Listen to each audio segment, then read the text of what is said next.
जय श्री राम दोस्तों, जय जय श्री राम दोस्तों। एसआर विज्ञान चैनल में आपका स्वागत है। तो चलिए वीडियो को शुरू करते हैं। दोस्तों आज की इस वीडियो में हम वर्गीकी के अध्ययन के यंत्र के बारे में पढ़ेंगे। वर्गीकी के अध्ययन के यंत्र जो हैं वह बहुत सारे प्रकार के होते हैं, लेकिन इनमें जो 6 प्रकार के हैं ये भारी महत्वपूर्ण हैं। सबसे पहले हम वनस्पति उद्यान के बारे में पढ़ेंगे, फिर उसके बाद हर्बेरियम पढ़ेंगे, फिर प्राणी उद्यान पढ़ेंगे, फिर उसके बाद संग्रहालय पढ़ेंगे, फिर वर्गीकी कुंजी और फिर उसके बाद हम वर्गीकी साहित्य को पढ़ेंगे। दोस्तों वनस्पति उद्यान जो होता है वह मानव द्वारा ही निर्मित किया जाता है। पहले के समय जो क्या होता था कि बहुत सारे ऐसे पेड़ पौधे पाए जाते थे जिनको संरक्षित रखना बहुत ही ज़्यादा उचित होता था। जैसे कि पहले के समय में ये सब दवाई बूटी जो नहीं होते थे, पेड़ पौधे होते थे। इन पेड़ पौधे से जैसे सर्दी जुकाम है ना, रक्तचाप है और तरह तरह की जो बीमारियां हैं इनको रोकने के लिए इन औषधियों और इन जड़ी बूटियों, इन पेड़ पौधों का उपयोग किया जाता था। ठीक है, अब क्या है, इंसान क्या करने लगे, अलग अलग जगह अलग अलग क्षेत्र से पेड़ पौधे को इकट्ठा करने लगे जो यूजफुल है, मतलब जो हमारे शरीर में जो भी बीमारियां हैं उनको रोकते हैं, तो उनको एक जगह इकट्ठा करने लगे। अब उस जगह को ना धीरे धीरे वनस्पतिक उद्यान कहा जाने लगा। ठीक है, अब इस वनस्पति उद्यान के अंतर्गत बहुत सारे ऐसे पेड़ पौधे पाए जाते हैं जिनको सुरक्षित रखना बहुत ही ज़्यादा महत्वपूर्ण है।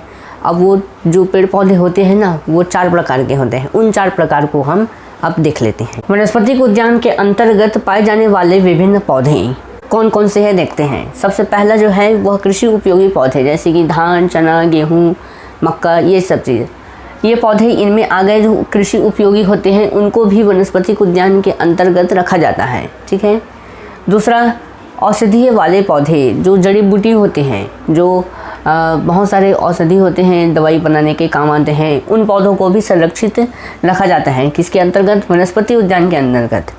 तीसरा है विभिन्न भौगोलिक क्षेत्र में पाए जाने वाले, मतलब अलग अलग क्षेत्र में अलग अलग फसल और अलग अलग पेड़ पौधे उगती हैं और उगाई जाती हैं, उन पौधों को भी इसके अंतर्गत रखा जाता है। और धर्म ग्रंथ तथा साहित्य में उल्लेखित पौधे जैसे कि तुलसी है ना, और पीपल है। दोस्तों हम इसके बाद अब सागर विश्वविद्यालय जो वनस्पति उद्यान है उसके बारे में जानने वाले हैं, जो मध्य प्रदेश में स्थित है।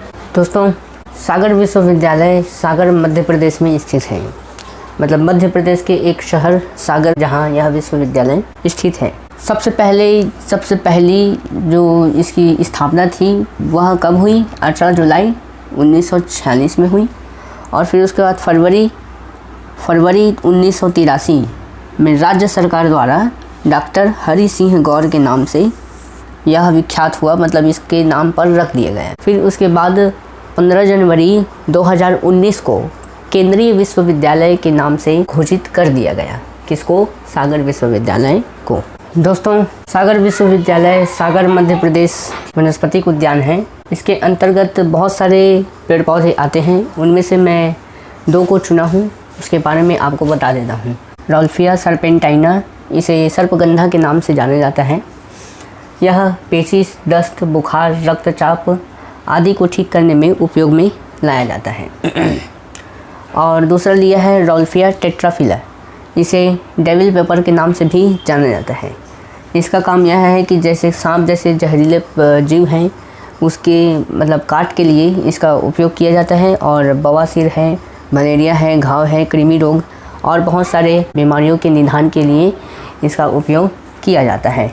अब हम वनस्पति उद्यान के बाद हर्बेरियम है उसको पढ़ते हैं। दोस्तों हर्बेरियम में क्या किया जाता है कि किसी भी पौधे, जो भी पौधे हैं उसको संरक्षित रखा जाता है। इसको क्या कि मतलब सबसे पहले पौधों को क्या किया जाता है, इसमें कि पौधों को चयन किया जाता है, फिर उसके बाद उसे दबाकर उसे सुखा लिया जाता है और उसे एक ठोक सीट में उसको चिपका दिया जाता है और उसे संग्रह करके रख दिया जाता है। अब इससे क्या होता है, इससे आने वाले समय में हम इसके बारे में जानकारी प्राप्त कर सकते हैं। और आने वाले समय में जैसे कि किसी पेड़ पौधे का नाम अगर आपको जाना है तो इसका यूज़ हम कर सकते हैं। बस हर्बेरियम में यही है। इसके और बहुत सारे विधि हैं। इसका जो मतलब विधि है उसको मैंने डिस्क्रिप्शन में आपको लिंक दे दी है, आप जाके देख सकते हो, उसके बारे में पूरा जानकारी आप देख सकते हैं। हम आगे प्राणी उद्यान, वर्गीकी संग्रहालय, वर्गीकी कुंजी और संग्रहालय के बारे में जानेंगे। तो तब तक के लिए जय श्री राम, जय जय श्री राम।